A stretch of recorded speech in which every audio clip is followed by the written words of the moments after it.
Mau uang jajan tambahan selama pandemik? Atau mau mulai bisnis tapi bingung dari mana? PPA Pusat dan Rayon 1H mengadakan training intensif bersama tentang bisnis yang akan diadakan dari tanggal 7 April sampai dengan 8 Mei setiap hari Rabu dan Sabtu.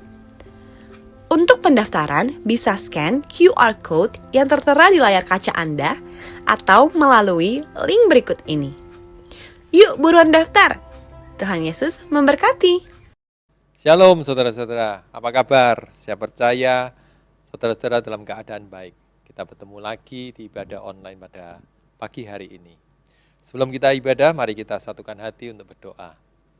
Bapa yang baik, kami ucap syukur buat kasih-Mu, anugerah-Mu yang selalu baru setiap hari.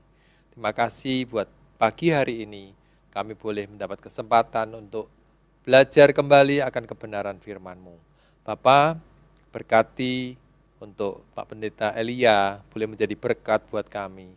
Biarlah Tuhan taruh isi hati-Mu dalam mulut dan pikirannya Tuhan, untuk menyampaikan pesan-pesan-Mu bagi kita semuanya. Tutup bungkus dengan kuasa darah-Mu, berkati hamba-Mu ini untuk menjadi berkat buat banyak orang. Tuhan, kami siapkan hati, tanah hati kami yang terbaik untuk menerima berkat-Mu. Di dalam nama Tuhan Yesus, kami siap menerima berkat-Mu. Haleluya. Amin. Halo, shalom semuanya. Di dalam Voice of Pentecost hari ini, kita akan membahas tujuan Allah memberi berkat. Kebanyakan orang Kristen kalau mendapat berkat, akan mengucapkan haleluya. Tetapi ketika mendapatkan yang tidak enak, bisa mengucapkan, "Aduh, mengapa begini Tuhan?" Pertama-tama, kita harus mengerti terlebih dahulu arti dari berkat. Menurut Kamus Besar Bahasa Indonesia, berkat adalah karunia Tuhan yang membawa kebaikan dalam hidup manusia. Definisi ini menjelaskan bahwa berkat datang dari Tuhan untuk manusia. Di dalam Perjanjian Lama, berkat Tuhan digambarkan secara umum sebagai pemenuhan kebutuhan jasmani, seperti buah kandungan yang subur, hasil bumi dan hasil ternak yang berlimpah, usaha dan pekerjaan yang lancar, posisi dan tanggung jawab yang meningkat, juga area yang bertambah luas. Kitab Habakuk membuat pengertian yang lebih luas mengenai apa itu berkat. Berkat Tuhan yang ditekankan di dalam kitab Habakuk adalah mengenai keselamatan dan kekuatan yang Tuhan berikan walaupun ada di dalam keadaan yang tidak baik. Karena di tengah-tengah keadaan yang tidak sesuai dengan harapan manusia, Tuhan tetap menyelamatkan dan memberi kekuatan. Setelah mengetahui definisi berkat, kita akan mengerti tujuan dari suatu berkat. Yang pertama, berkat menyadarkan orang akan sang sumber berkat. Kita percaya Tuhan adalah satu-satunya pihak yang dapat membuat dan menciptakan berkat. Dan tidak ada satupun pihak lain yang dapat menciptakan berkat.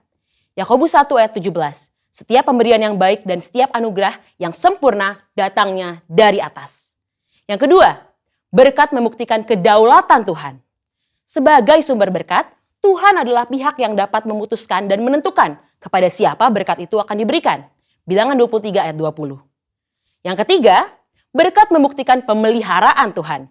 Tumbuhan dan hewan sebagai bahan makanan bagi manusia yang kita nikmati, dan hujan yang turun dari langit untuk memungkinkan hal tersebut tumbuh adalah hasil kemurahan Tuhan bagi pemeliharaan hidup seluruh umat manusia di muka bumi ini.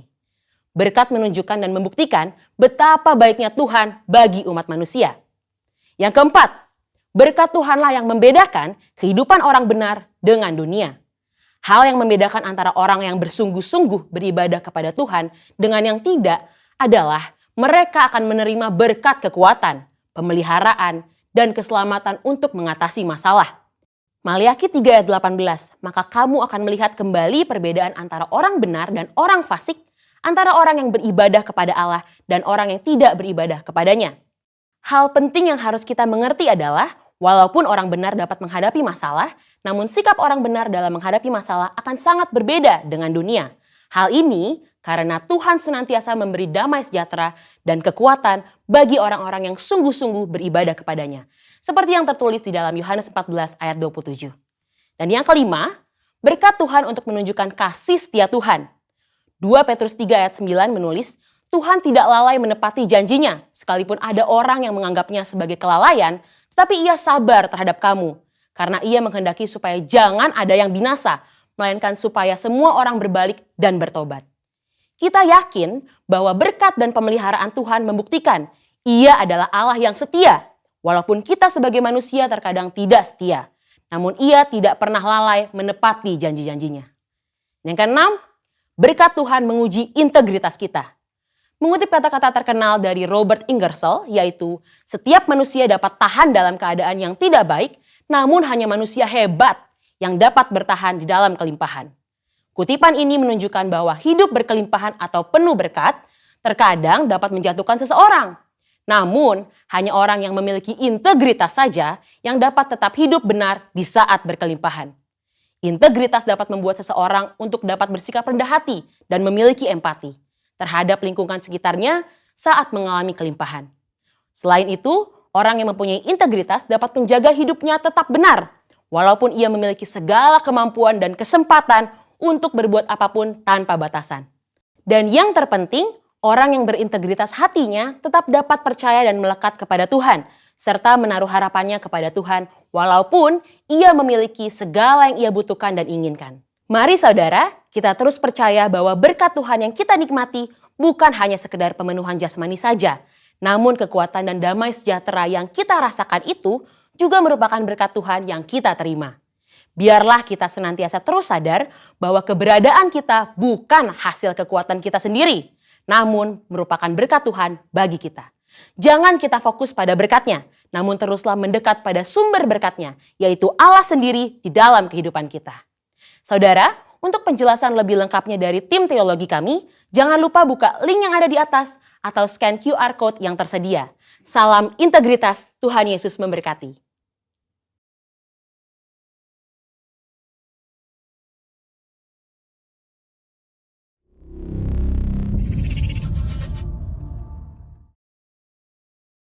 Mari Bapak Ibu jemaat Tuhan, saya undang kita sama-sama bangkit berdiri. Kita mau puji Tuhan pagi ini. Bapak Ibu yang siap merasakan hadirat dan kuasa Tuhan pagi ini, boleh lambaikan tangannya, sorakan. Lebih lagi katakan haleluya. Haleluya.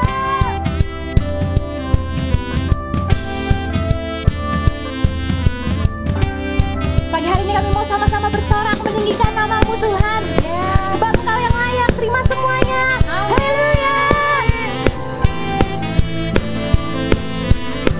Mari Bapak Ibu jemaat Tuhan sama-sama katakan, Kau batu karang yang teguh, kota benteng dan perisaiku,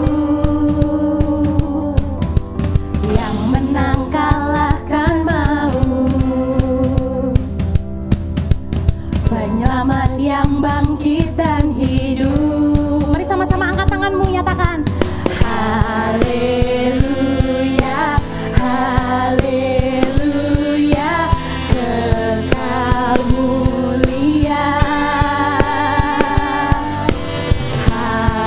Haleluya, haleluya, dahsyat berkuasa.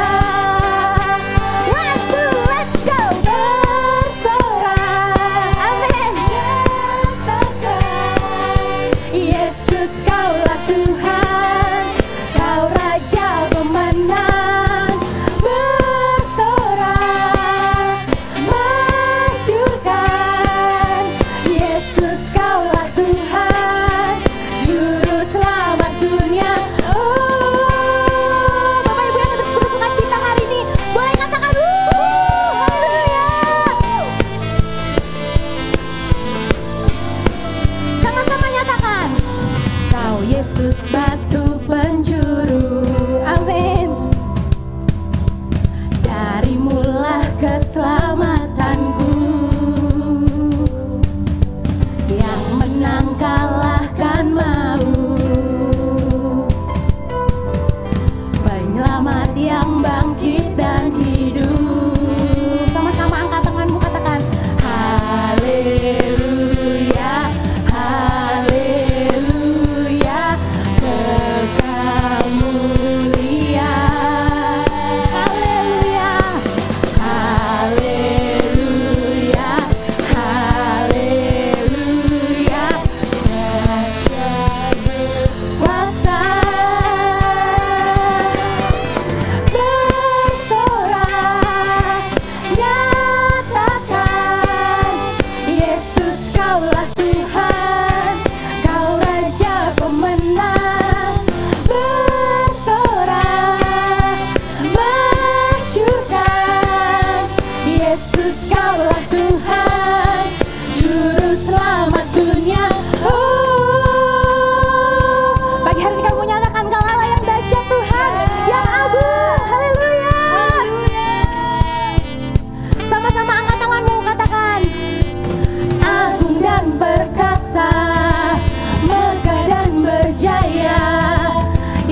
Pentakosta ketiga.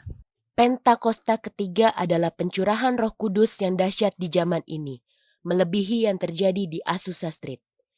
Pentakosta ketiga akan mengakibatkan penuaian jiwa yang terbesar dan yang terakhir sebelum Tuhan Yesus datang kembali. Pentakosta ketiga akan membangkitkan generasi Yeremia, yaitu anak-anak muda yang dipenuhi Roh Kudus, cinta mati-matian kepada Tuhan Yesus, tidak kompromi terhadap dosa dan akan bergerak untuk memenangkan jiwa. Pentakosta ketiga lahir di Indonesia dan bergerak ke bangsa-bangsa. Gerakan ini dari timur ke barat dan akan kembali ke Yerusalem. Pentakosta ketiga akan memberikan kuasa untuk menyelesaikan amanat agung dan setelah itu Tuhan Yesus datang kembali. Mari Bapak Ibu saudara-saudari yang di rumah, kita siapkan hati kita untuk masuk dalam firman Tuhan.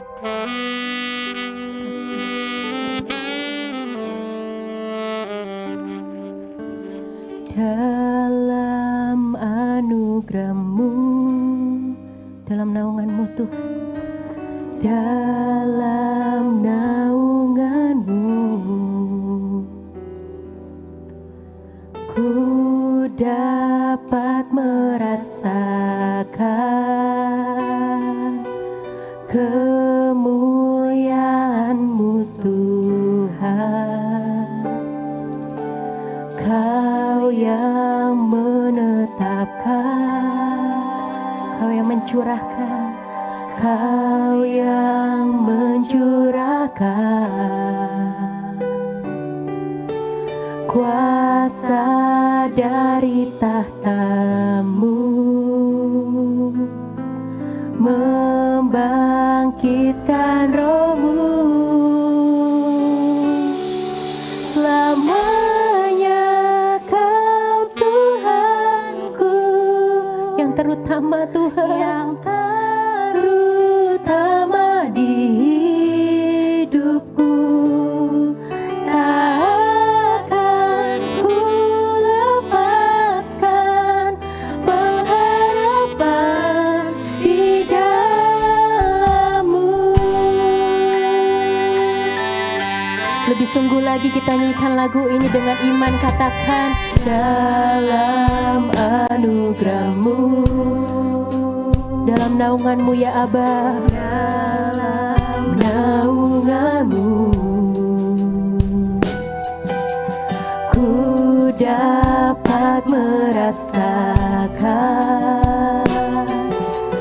kemuliaan-Mu Tuhan. Kau yang menetapkan, Kau yang mencurahkan, Kau yang mencurahkan kuasa dari tahta-Mu ya Aba, kuasa dari tahta-Mu, membangkitkan Roh-Mu. Selamanya Kau Tuhan kami, ya Tuhanku, yang terutama di hidupku. Tak akan ku lepaskan pengharapan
Kaulah kami ya Tuhan, selamanya Kau Tuhanku, yang terutama ya Tuhan, yang terutama.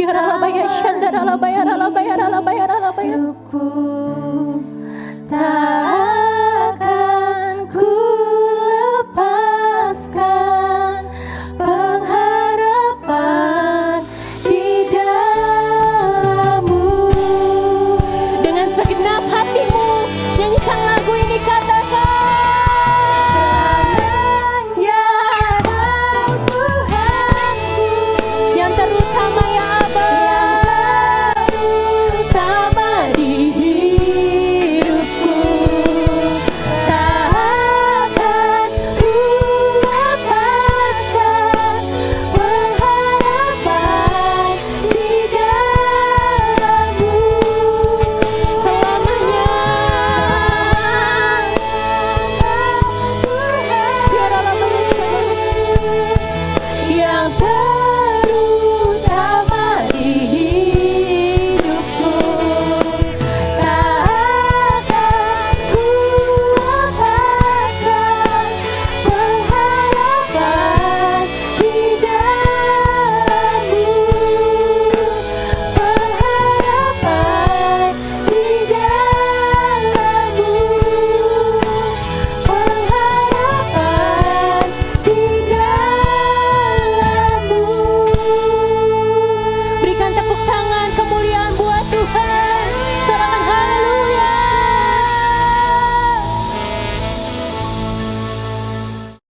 Mari bersama-sama kita perkatakan Mazmur 91. Dalam lindungan Allah. Orang yang duduk dalam lindungan yang maha tinggi dan bermalam dalam naungan yang maha kuasa akan berkata kepada Tuhan, tempat perlindunganku dan kubu pertahananku, Allahku yang kupercayai. Sungguh, Dialah yang akan melepaskan engkau dari jerat penangkap burung, dari penyakit sampar yang busuk. Dengan kepaknya ia akan menudungi engkau, di bawah sayapnya engkau akan berlindung. Kesetiaannya ialah perisai di pagar tembok. Engkau tak usah takut terhadap kedahsyatan malam, terhadap panah yang terbang di waktu siang, terhadap penyakit sampar yang berjalan di dalam gelap, terhadap penyakit menular yang mengamuk di waktu petang. Walau 1.000 orang rebah di sisimu, dan 10.000 di sebelah kananmu, tetapi itu tidak akan menimpamu. Engkau hanya menontonnya dengan matamu sendiri dan melihat pembalasan terhadap orang-orang fasik. Sebab Tuhan ialah tempat perlindunganmu, yang maha tinggi telah kau buat tempat perteduhanmu. Malapetaka tidak akan menimpa kamu, dan tulah tidak akan mendekat kepada kemahmu. Sebab malaikat-malaikatnya akan diperintahkannya kepadamu untuk menjaga engkau di segala jalanmu. Mereka akan menatang engkau di atas tangannya, supaya kakimu jangan terantuk kepada batu. Singa dan ular tedung akan kau langkahi, engkau akan menginjak anak singa dan ular naga. Sungguh, hatinya melekat kepadaku, maka aku akan meluputkannya, aku akan membentenginya sebab ia mengenal namaku. Bila ia berseru kepadaku, aku akan menjawab, aku akan menyertai dia dalam kesesakan, aku akan meluputkannya dan memuliakannya. Dengan panjang umur akan kukenyangkan dia, dan akan kuperlihatkan kepadanya keselamatan daripadaku. Mari sama-sama kita berdoa buat firman Tuhan hari ini. Bapak, kami mengucap syukur kepadamu Tuhan buat kesempatan waktu-waktu ini kami bisa beribadah kepada Tuhan, mendengarkan firman-Mu. Walaupun dalam situasi dan suasana yang terbatas, tetapi kami tetap meyakini dan mempercayai bahwa Tuhan kami adalah Tuhan yang tidak dapat dibatasi oleh apapun. Di mana umat-Mu berada hari ini mendengarkan firman Tuhan ini, biarlah Tuhan bekerja dan melawat setiap umat-Mu Tuhan dengan kebenaran firman-Mu yang memerdekakan. Itu sebabnya kami berdoa supaya Tuhan mengurapi pemberitaan firman-Mu hari ini. Urapi hamba-Mu yang menyampaikan firman-Mu. Nah, hamba-Mu tidak punya apa-apa dan bukan siapa-siapa tanpa Tuhan mengurapi hamba-Mu. Bahkan umat-Mu yang mendengarkan firman-Mu juga Tuhan urapi supaya firman-Mu datang menerobos kehidupan kami semua Tuhan. Mengubahkan, memerdekakan, meneguhkan, menyembuhkan Tuhan, memulihkan kami semua. Sehingga firman-Mu tidak kembali dengan percuma. Kami percaya Tuhan firman-Mu hidup dan berkuasa, dan firman-Mu Tuhan sanggup mengerjakan kehendak Tuhan dalam kehidupan kami. Langit bumi akan lenyap, tetapi firman Tuhan tetap tinggal kekal untuk selama-lamanya. Bagi Tuhanlah segala kemuliaan dari sekarang sampai selama-lamanya. Dalam nama Yesus kami berdoa dan mengucap syukur. Amin. Shalom Bapak Ibu Saudara, Jemaat GBI Rayon 1H dimanapun Anda berada hari ini. Saya bersyukur dan senang bisa berjumpa dengan Bapak Ibu Saudara untuk membagikan kebenaran firman Tuhan. Walaupun masih dalam suasana pandemik ini secara online kita berjumpa, saya berdoa supaya satu saat kita bisa berjumpa kembali dalam tatap muka sehingga kita dapat terus mengalami Tuhan yang luar biasa. Dan terima kasih tentunya buat pemimpin GBI Rayon 1H yang telah memberi kehormatan ini untuk saya bisa membagikan kebenaran firman Tuhan, dan saya terus menganggap ini sebagai sebuah kehormatan tentunya untuk bisa melayani Bapak Ibu Saudara dengan kebenaran firman Tuhan. Nah, mari sama-sama dalam kesempatan saat ini kita akan melihat kebenaran firman Tuhan. Satu bagian firman Tuhan yang tentu tidak asing buat saudara, dan selama masa pandemi ini saya rasa bahwa bagian firman Tuhan ini telah banyak dikhotbahkan, banyak disampaikan oleh hamba-hamba Tuhan. Tetapi tidak ada salahnya untuk kita melihat lagi bagian firman Tuhan ini, di mana kita bisa menarik beberapa prinsip kebenaran penting buat kita menghadapi situasi-situasi yang sedang terjadi hari-hari ini. Kita masih ada di wabah pandemik ini, dan semuanya belum berakhir. Ada banyak sekali situasi yang masih belum menentu, tidak pasti dan lain sebagainya. Itu yang sedang kita hadapi. Tetapi saya percaya bahwa di tengah-tengah masa transisi yang sedang terjadi hari-hari ini, Tuhan ingin mengerjakan sesuatu yang sangat luar biasa buat kehidupan kita. Mari sama-sama kita perhatikan di dalam Markus pasal yang keempat. Satu peristiwa dalam firman Tuhan dalam perjanjian baru yang tentu sangat populer sekali. Markus pasal 4 ayat yang ke-35 sampai ayat yang ke-41. Mari perhatikan bersama-sama dengan saya akan bacakan buat Bapak Ibu Saudara sekalian. Pada hari itu, waktu hari sudah petang, Yesus berkata kepada mereka, "Marilah kita bertolak ke seberang." Saya ulang sekali lagi, marilah kita bertolak ke seberang. Mereka meninggalkan orang banyak itu lalu bertolak dan membawa Yesus beserta dengan mereka dalam perahu di mana Yesus telah duduk, dan perahu-perahu lain juga menyertai dia. Lalu mengamuklah taufan yang sangat dahsyat dan ombak menyembur masuk ke dalam perahu sehingga perahu itu mulai penuh dengan air. Pada waktu itu Yesus sedang tidur di buritan di sebuah tilam. Maka murid-muridnya membangunkan dia dan berkata kepadanya, "Guru, engkau tidak peduli kalau kita binasa?" Ia pun bangun menghardik angin itu dan berkata kepada danau itu, "Diam, tenanglah." Lalu angin itu reda dan danau itu menjadi teduh sekali. Lalu ia berkata kepada mereka, "Mengapa kamu begitu takut? Mengapa kamu tidak percaya?" Mereka menjadi sangat takut dan berkata seorang kepada yang lain, "Siapakah gerangan orang ini sehingga angin dan danau pun taat kepadanya?" Tentu satu kisah atau satu peristiwa di dalam firman Tuhan yang saya katakan tadi tidak asing buat kita. Semua kita mengenal kisah ini.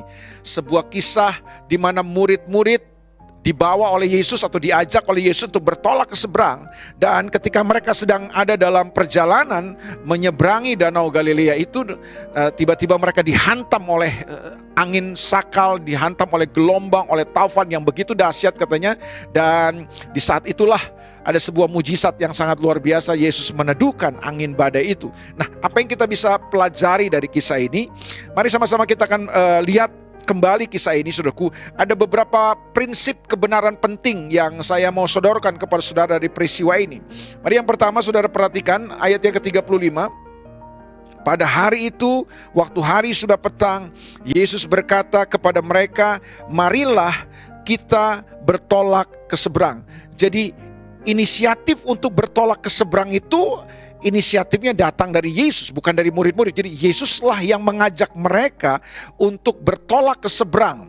Nah, ini yang saya mau sampaikan kepada saudara, bahwa masa transisi yang sedang terjadi hari-hari ini kan kita sedang dibawa Tuhan ini kan melewati perubahan-perubahan, menyeberangi satu situasi, keadaan demi keadaan.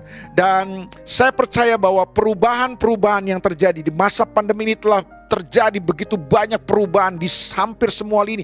Bukan aja di masalah kesehatan kan, tetapi juga wabah ini telah berdampak sangat luar biasa, telah mengubah banyak tatanan-tatanan kehidupan, baik itu dalam dunia bisnis, dalam dunia pendidikan, dalam kemasyarakatan, bahkan dalam dunia pelayanan, dalam dunia gereja. Perubahan-perubahan yang terjadi, dampak daripada wabah pandemik ini kan sedang kita alami, sedang kita hadapi. Bahkan mungkin hampir seluruh umat manusia di dunia ini sedang dibawa untuk menghadapi masa-masa transisi ini. Nah, yang paling penting adalah di masa-masa transisi ini kan apa yang menjadi sikap kita? Bagaimana kita menyikapi masa-masa transisi ini?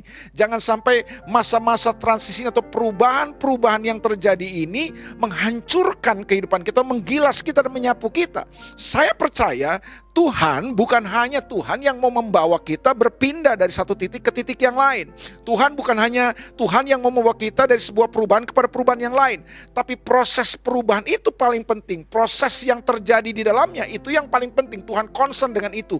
Nah, pelajaran penting yang pertama, atau prinsip penting yang pertama yang kita bisa pelajari dari kisah ini adalah mengapa Yesus bisa tetap tidur di tengah badai yang sedang terjadi waktu itu. Di tengah perjalanan kan tiba-tiba mereka dihantam oleh badai yang sangat luar biasa kan. Nah, kenapa Yesus bisa tetap tidur di sana? Kenapa Yesus tetap bisa tenang, bisa tetap istirahat di tengah badai? Sementara murid-murid mengalami ketakutan yang sangat luar biasa. Sederhana kan? Sebuah prinsip penting yang kita temukan dari kisah ini lagi, karena Yesus berfokus kepada tujuan. Saya ulang sekali lagi, mengapa Yesus bisa tetap tenang, bisa tetap tidur, bisa tetap rest di tengah badai yang sedang menghantam mereka. Karena Yesus tidak berfokus kepada badainya. Yesus tidak concern kepada badainya. Yesus lebih berfokus kepada tujuannya. Bahwa dia katakan tadi kepada muridnya, marilah kita bertolak ke seberang.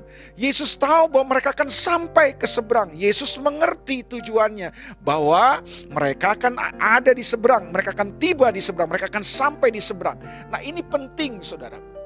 Menghadapi transisi-transisi perubahan-perubahan yang terjadi dalam kehidupan waktu-waktu ini saudaraku, bagaimana kita bisa bersikap benar, bagaimana kita bisa menghasilkan pilihan dan keputusan-keputusan yang benar, bagaimana kita bisa keluar sebagai pemenang, kita tidak tersapu dan tergilas dengan semua situasi ini.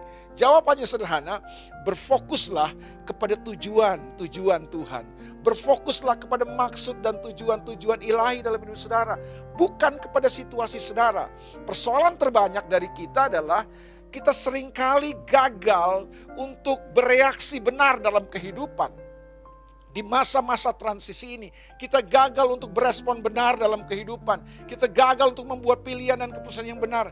Karena kita lebih berfokus kepada badainya. Kita bisa lebih berfokus kepada situasi dan keadaan kita. Kenapa murid-murid takut? Karena murid-murid cuma berfokus sama situasi, sama keadaan-keadaan yang dihadapi. Dengan badai yang sedang terjadi, dan perubahan-perubahan yang terjadi. Dari lautnya tenang, tiba-tiba jadi bergelora. Mereka fokus sama situasinya. Berbeda sama Yesus. Yesus lebih berfokus kepada tujuan. Mari saya beritahu kepada saudara bahwa Tuhan kita adalah Tuhan yang selalu punya maksud dan tujuan. Tuhan kita adalah Tuhan yang selalu bekerja dengan tujuan. Dan saya percaya saudaraku, lewati semua pandemik ini sebenarnya saudaraku, Tuhan punya tujuan buat saudara dan saya. Dan menemukan tujuan-tujuan Tuhan itu penting. Dan berfokus pada tujuan-tujuan itu yang akan menolong kita untuk menjadi pribadi-pribadi yang dapat bersikap, berespon benar menghadapi semua transisi-transisi perubahan-perubahan yang sedang terjadi hari-hari ini. Itu sebabnya saudaraku, kembalilah kepada tujuan Tuhan. Secara umum saya mau sampaikan kepada saudara, kita mengerti bahwa tujuan Tuhan dalam hidup kita adalah Dia ingin menjadikan kita serupa dan segambar dengan Dia. Tujuan inti Tuhan menyelamatkan dan menebus saudara dan saya bukan sekedar supaya saudara dan saya bisa masuk surga kan, tapi Tuhan mau supaya kita menjadi serupa dan segambar dengan dia. Kita punya cara hidup, kita bisa menjalani sebuah kehidupan yang serupa dan segambar dengan dia. Nah, itu kan tujuan Tuhan dari sejak awal. Nah, menemukan tujuan-tujuan Tuhan inilah paling penting. So kemudian kita di tengah-tengah transisi yang sedang terjadi ini, kita nggak membuat keputusan-keputusan yang keliru, kita nggak berespon salah dalam kehidupan kita, saudaraku. Sebabnya kembalilah kepada tujuan-tujuan dan maksud Tuhan dalam kehidupan saudara. Karena prinsipnya begini Bapak Ibu Saudara, tragedi terbesar sebenarnya dalam kehidupan bukanlah kematian, itu kata Miles Monroe ya. Tragedi terbesar dalam kehidupan bukanlah kematian, tapi kehidupan yang tidak pernah tahu tujuannya. Nah, terbanyak kita salah berespon karena kita nggak tahu tujuan kita. Itu sebabnya seringkali waktu kita nggak mengerti tujuan dalam kehidupan kita, itu yang membuat akhirnya kita melakukan abuse, kita melakukan perusakan, kita bereaksi keliru dalam kehidupan. Contoh sederhana, waktu saudara dan saya gagal menemukan atau kita nggak mampu menemukan sebenarnya tujuan daripada pernikahan kita, maka yang terjadi adalah abuse terhadap pernikahan kita, perusakan terhadap pernikahan kita. Waktu kita nggak mengerti tujuan pelayanan kita, maka terjadi abuse terhadap pelayanan kita, perusakan, pelecehan terhadap pelayanan kita. Kapan kita nggak tahu tujuan gereja ada, maka kita akan melakukan abuse terhadap gereja. Kita akan melakukan perusakan terhadap gereja. Saudara, intinya adalah kapan kita tidak menemukan tujuan dari sesuatu itu ada, maka yang terjadi adalah abuse terhadap sesuatu itu. Nah, Tuhan mau hari ini saudaraku kita kembali menemukan tujuan-tujuan Tuhan dalam hidup kita dan berfokuslah kepada tujuan. Itu yang akan menolong kita untuk kita berespon benar, bersikap benar dalam masa-masa transisi ini. Itu yang akan menolong kita untuk kita bisa menjadi pribadi-pribadi yang membuat pilihan-pilihan dan keputusan-keputusan yang benar dalam kehidupan saudara dan saya. Nah, ini penting, saudaraku. Jangan berfokus kepada situasinya, jangan berfokus kepada keadaannya, jangan berfokus kepada badainya. Makanya jangan besarkan badai ini, saudaraku. Badai ini biasa aja lah. Dalam kehidupan badai itu datang biasa. Karena badai harusnya kita lihat sebagai ini sesuatu yang datang untuk melayani saudara dan saya. Dia melayani maksud-maksud Tuhan dalam hidup saudara. Dia ingin melayani tujuan-tujuan Tuhan dalam hidup saudara. Bahkan kalau saudara mempelajari kisah ini selanjutnya, setelah peristiwa ini saudara, di Markus pasal yang pertama, saudara akan melihat mereka tiba di seberang. Dan di seberang sana saudara, ada sesuatu yang sangat luar biasa sedang menunggu mereka. Ada seorang yang kerasukan begitu banyak roh jahat. Dan ketika mereka sampai di seberang, mereka akhirnya membebaskan, melayani orang ini, dan orang ini bisa dimerdekakan, orang ini bisa dibebaskan. Ada sesuatu yang sangat luar biasa di depan sana. Saya percaya saudaraku, kita semua akan menyeberangi ini.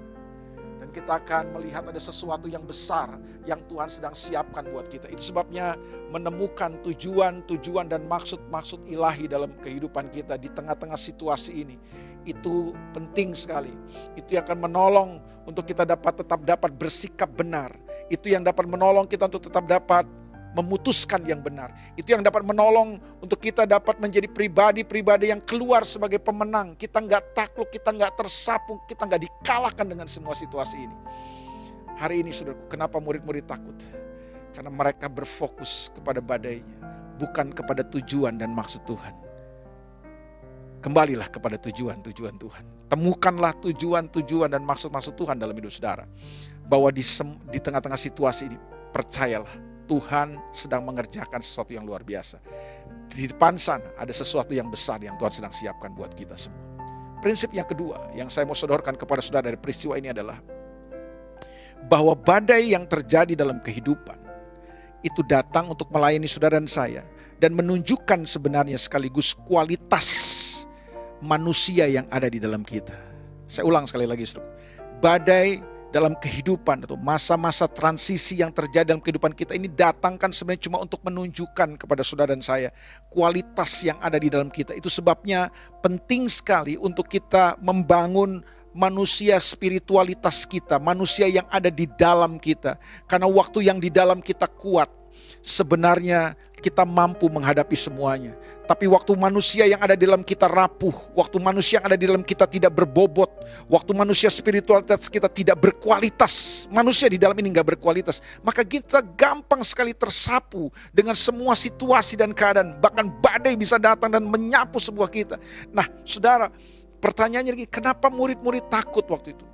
Sebenarnya kan, murid-murid ini siapa sih? Sebagian besar dari mereka kan kita sama-sama tahu lah, Andreas, Petrus, anak-anak Zebedius. Mereka ini adalah, saudaraku, nelayan-nelayan sebelum mereka menjadi murid Yesus. Dan untuk mengarungi danau, itu sudah pekerjaan mereka sehari-hari, menghadapi badai, gelombang, dan lain sebagainya. Itu bukan baru kan buat mereka. Mereka sudah terbiasa. Tapi ini yang paling penting, saudaraku. Karena badai kali ini kan bukan badai yang menyerang skill dan pengetahuan kita.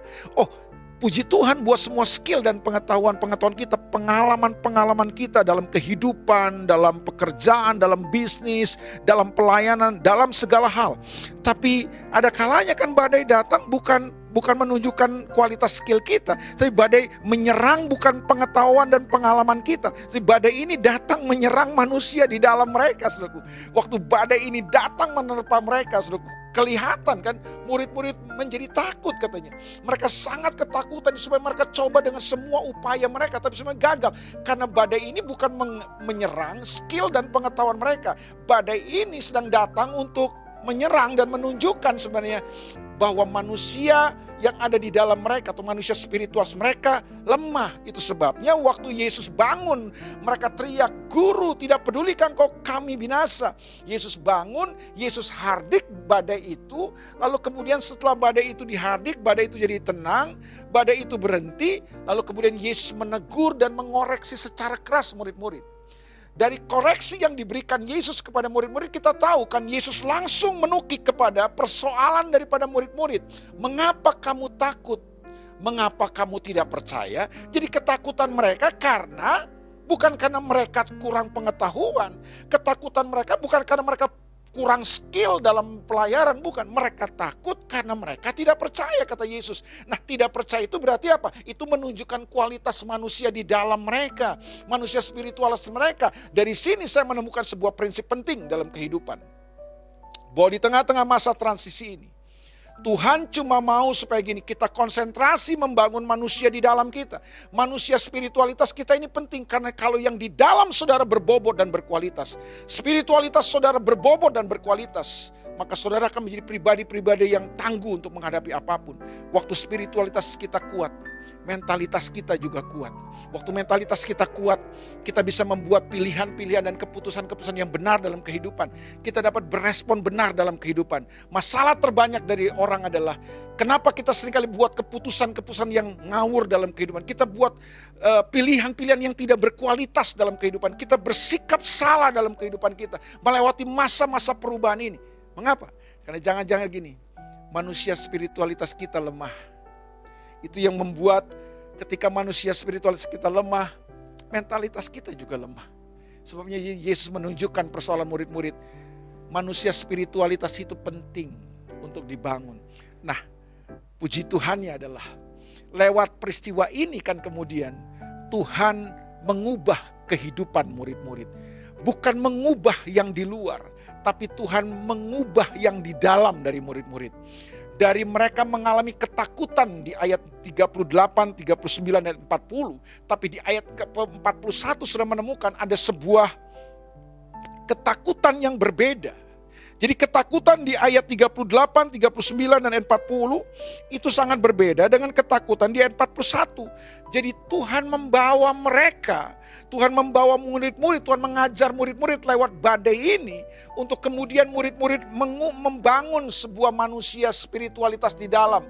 Jadi ada sebuah manusia spiritualitas yang berubah dari murid-murid. Mereka takut di ayat 38, takut di ayat 38, 39, dan 40 ini adalah takut mati, saudara. Tapi takut di ayat 41 itu takut yang berbeda. Takut di ayat 41 bukan takut mati. Ayat 41, mereka menjadi sangat takut dan berkata seorang kepada yang lain, siapa gerangan orang ini sehingga angin dan danau pun taat kepadanya. Beda, saudara. Beda.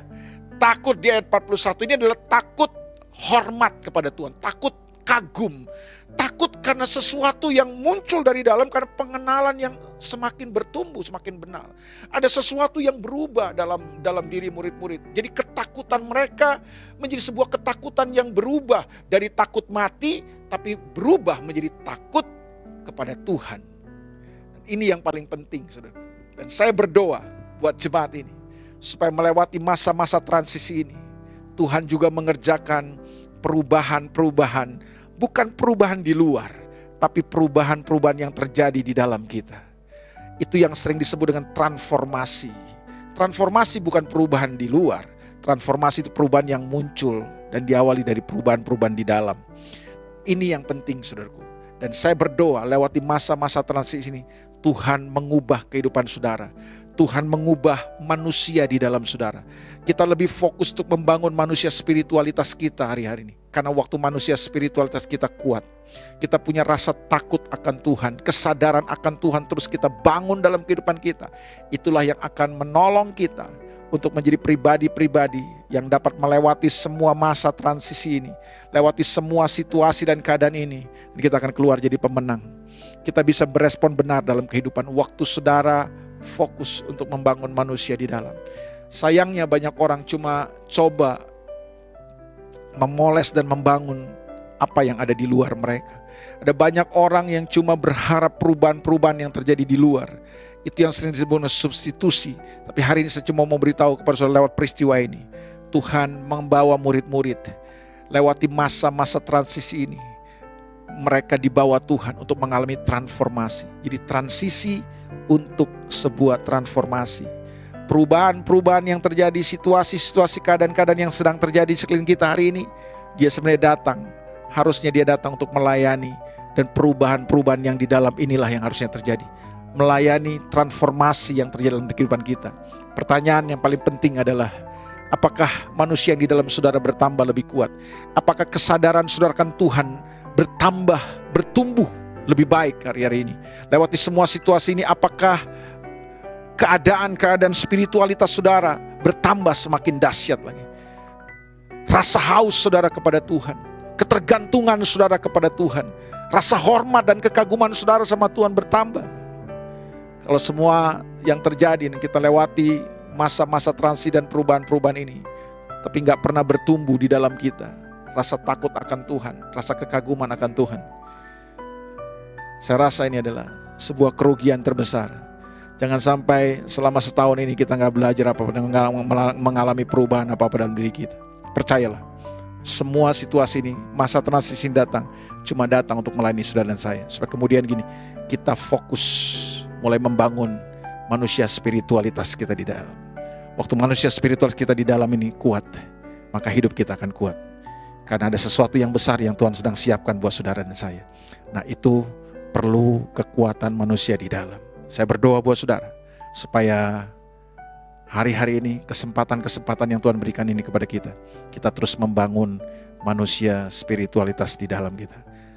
Kekaguman akan Tuhan, rasa haus akan Tuhan, takut akan Tuhan, rasa hormat kepada Tuhan, ketergantungan kepada Tuhan, itu semakin bertumbuh dalam kehidupan kita. Pengenalan yang benar akan Tuhan semakin bertambah-tambah dalam kehidupan kita. Supaya kemudian kita jadi pribadi-pribadi yang terus dapat menyikapi semua situasi dan masa transisi ini dengan benar.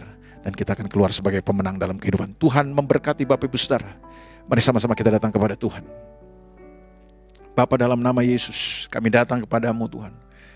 Kami percaya bahwa semua situasi dan keadaan yang sedang terjadi hari-hari ini, semua datang cuma untuk maksud-maksud dan tujuan Tuhan. Tolong kami untuk kami bisa menemukan tujuan dan maksud-maksud Tuhan, supaya kami tidak lewat semua ini Tuhan. Kami kehilangan banyak hal. Tuhan, tolong umat-Mu supaya waktu-waktu ini mereka tidak berfokus kepada badai, kepada situasi dan keadaan-keadaan, sebab perubahan-perubahan yang terjadi, transisi-transisi yang sedang terjadi ini, tapi mereka berfokus kepada maksud dan tujuan-tujuan Tuhan yang sangat dahsyat, yang sangat mulia dalam hidup mereka. Tuhan, tolong umat-Mu supaya hari-hari ini Tuhan, mereka membangun manusia di dalam mereka. Mereka membangun spiritualitas mereka lebih daripada apapun Tuhan. Supaya ada rasa haus yang semakin dahsyat Tuhan. Ada takut akan Tuhan, ada kekaguman akan Tuhan, ada kerinduan akan Tuhan, ada ketergantungan kepada Tuhan yang semakin bertambah dalam hidup kami semua Tuhan. Sehingga umat-Mu tetap menjadi umat yang kuat. Umat-Mu tetap menjadi umat yang teguh Tuhan. Apapun yang terjadi, mereka tetap Tuhan berdiri sebagai pemenang, tampil sebagai pemenang. Karena mereka punya manusia di dalam mereka yang kuat. Terima kasih banyak Bapak. Hamba-Mu terbatas untuk mengajarkan kebenaran ini. Tapi biar Roh Kudus mengajarkan umat-Mu lebih lagi. Berbicara kepada umat-Mu lebih lagi. Dan biarlah membawa kami semua semakin bertumbuh dan semakin kuat di dalam Tuhan Yesus. Terima kasih banyak Bapak dalam surga. Berkati firman-Mu hari ini. Meteraikan firman-Mu. Firman-Mu tertanam dalam hati kami semua. Dalam nama Tuhan Yesus kami berdoa dan kami mengucap syukur. Amin. Amin. Tuhan berkati Bapak Ibu Saudara. God bless you. Mari jemaat Tuhan kita serukan visi Rayon 1H menjadi keluarga kerajaan Allah yang memenangkan jiwa-jiwa dan berdampak bagi dunia. Nilai GBI Rayon 1H, ikrar, 1. Integritas, 2. Keintiman, 3. Rendah hati, 4. Antusias dan inovatif, 5. Rela berkorban. Shalom saudara, akhirnya kita akan akhiri ibadah online pada pagi hari ini. Mari kita satukan hati.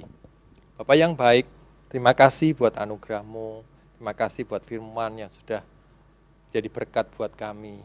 Kami terima firman-Mu ya Tuhan, yang boleh mengajar kami, yang menegur kami ya Bapa. Puji syukur buat hamba-Mu Pak Elia yang boleh menjadi saluran berkat buat kami ya Tuhan. Tuhan, berkati Pak Elia, dimanapun Kau utus hamba-Mu ini, Tuhan sertai, jaga, lindungi. Tutup bungkus dengan kuasa darah-Mu. Pakai hamba-Mu ini untuk memperlebar kerajaan-Mu ya Bapa. Dimanapun dia Kau utus, penyertaan-Mu sempurna atasnya. Beri kesehatan, jaga, lindungi, keluarga, istri, anak-anaknya, Tuhan jaga, lindungi ya Bapa. Terima kasih buat hamba-Mu ini ya Bapa. Kami bersyukur atasnya ya Bapa. Kami juga bawa dalam doa untuk para pemimpin kami ya Tuhan. Untuk Pak Niko beserta keempat wakilnya, dimanapun mereka sekarang berada, Tuhan jaga, lindungi, tutup bungkus dengan kuasa darah-Mu. Pakai mereka lebih dalam lagi, pakai mereka lebih heran lagi ya Tuhan, untuk membawa pesan-pesan-Mu, untuk membawa visi-Mu ya Tuhan. Taruh hikmat atas mereka ya Bapa. Tuhan, tutup bungkus dengan kuasa darah-Mu, untuk keluarga mereka, istri, anak-anak, mantu, cucu, semuanya Tuhan berkati, Tuhan proteksi, jaga, lindungi. Terima kasih ya Bapa. Kami juga bawa untuk gembala kami, Pak Totong Tuhan, dimanapun sekarang beliau melayani Engkau, biar penyertaan-Mu juga sempurna atasnya. Tutup bungkus dengan kuasa darah-Mu. Taruh hikmat-Mu untuk dia boleh mengembalakan Rayon 1H ini dengan takut akan Engkau ya Bapa. Berkati hamba-Mu ini, berkati usahanya, Tuhan berkati juga keluarganya untuk Cialien, berkati anak-anaknya, mantu cucunya, Tuhan berkati mereka semuanya. Tuhan jaga, lindungi, beri kesehatan yang sempurna ya Bapa. Tutup bungkus dengan kuasa darah-Mu. Tuhan juga berkati untuk Pak Michael, jadi wakil gembala tempat kami, Tuhan berkati dia, berkati juga untuk Cik Reni beserta anak-anak mereka. Tuhan tutup bungkus dengan kuasa darah-Mu juga ya Bapa. Terima kasih.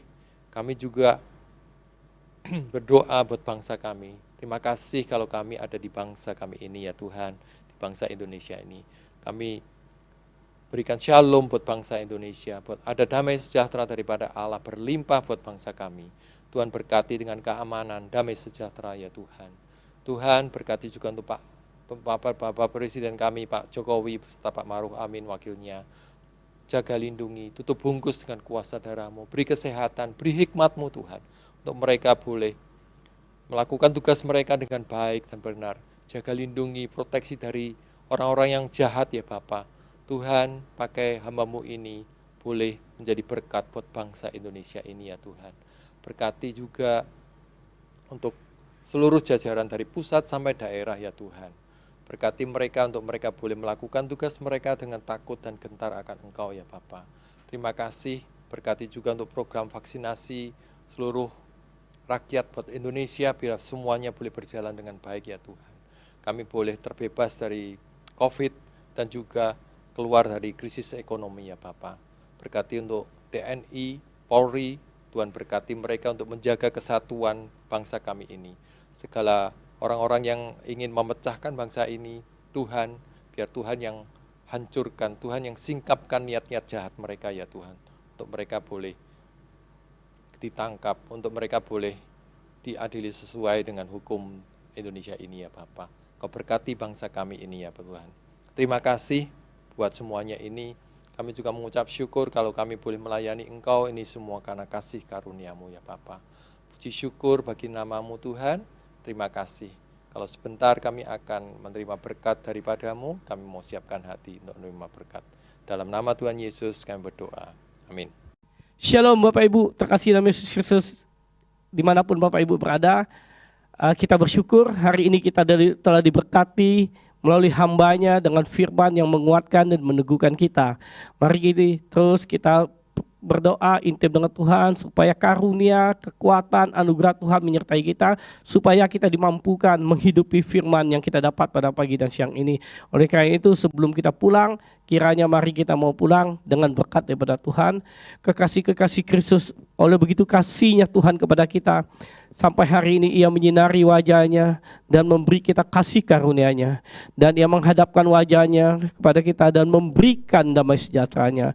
Oleh karena itu pergilah, bawalah segala berkat kasih karunia, damai sejahtera daripada Allah Bapa Tuhan kita Yesus Kristus. Di dalam pertolongan, penghiburan, persekutuan yang manis dengan Roh Kudus menyertai kita mulai saat ini sampai Maranatha. Tuhan menyebut kita di awan-awan permai, bahkan kekal selama-lamanya. Yang percaya terima berkat Tuhan, sama-sama katakan amin, amin, amin. Tuhan menyertaimu, haleluya, amin.